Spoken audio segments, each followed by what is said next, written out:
ఆదివారము ఆరాధనలు కూడా చాలా మంది మానుకొని మరీ పనులకు వెళ్ళిపోతుంటారు. ఎందుకు? ఆ రోజు వెళ్ళిపోతే 200, 300, 400, 500 వస్తాయి.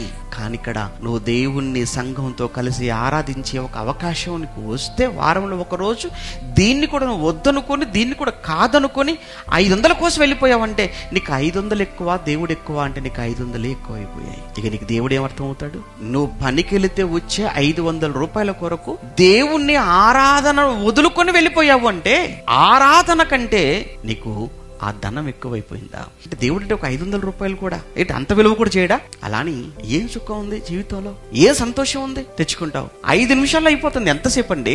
సంపాదించుకోవడానికి రోజులు కావాలి, నెలలు కావాలి, కానీ ఖర్చు పెట్టడానికి ఎంతసేపు? అవి పోగొట్టుకోవడానికి ఎంతసేపు కావాలి? దేవుడు నీకు మంచి ఆరోగ్యాన్ని ఇచ్చి ఆయుష్యాన్ని ఇచ్చినందుకు నువ్వు ఆయనకి చెల్లించే కృతజ్ఞత, అదే ఆరాధన. అది కూడా నువ్వు వదులుకొని వెళ్ళిపోతున్నావు అని అంటే నీకు ఎక్కడుంది దేవుడు భయం? ఎక్కడుంది భక్తి?